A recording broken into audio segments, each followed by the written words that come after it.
Hello, this is Paul O'Connor. So the reason you're watching this video is you've been asked to provide some input on a draft framework of outcomes for intern training in Ireland. So this short presentation is just going to give you some of the background information to allow you to use your expertise to provide some feedback on this draft framework. So we've been funded by the Medical Council to carry out a small project to devise this framework of outcomes for intern training in Ireland. And a week or two ago we had a workshop with a number of stakeholders. So we had interns, intern coordinators, consultants, medical educators who worked together for a day to develop a draft framework.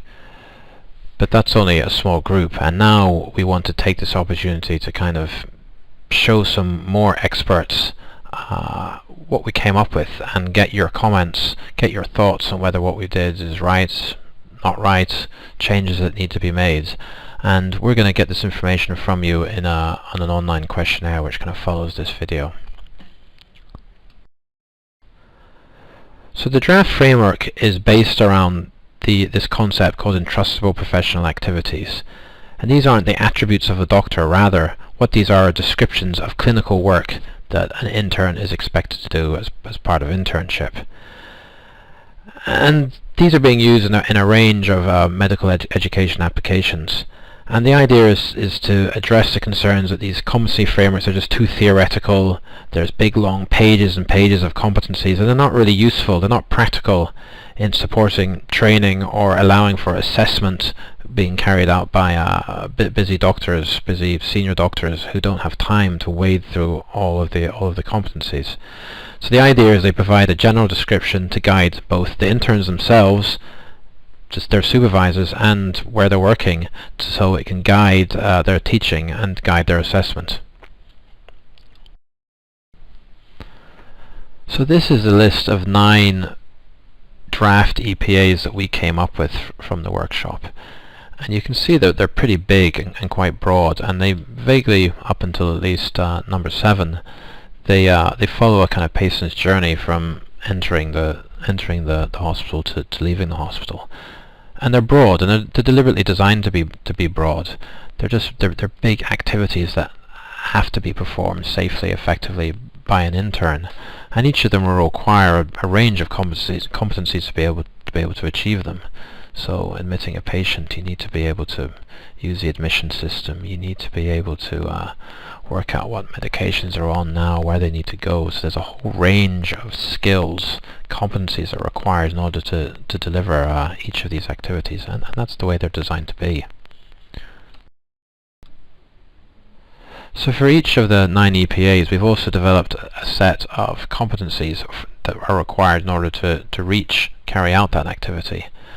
And these are necessary so that we can assess whether or not the intern has reached the standard, and they're also useful, necessary, in order to design an effective training program.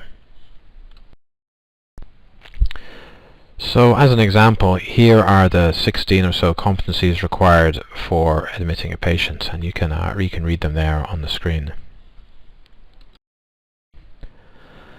So now that I've given you a bit of background, what are we asking you to do?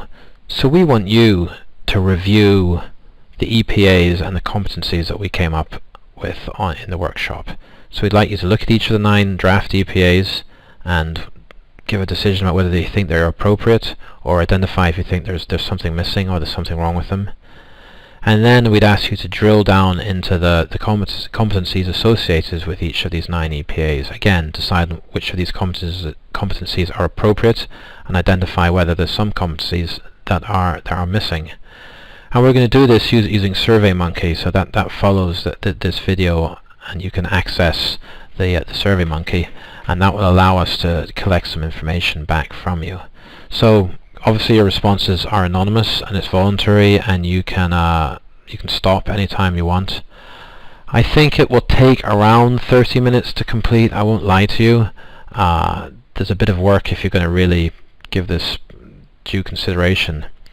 But you don't have to do it at once, so the system should know, it should remember how far you've gotten, and and you shouldn't have to repeat, so you should be able to step away, do something else, come back, and it should have remembered the information you've already put into it.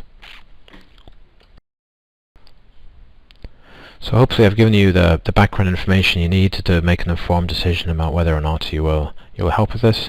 If you have any further questions, you can contact Dr. Dara Byrne, who's leading this project, and her email address is on the screen there. So thank you very much.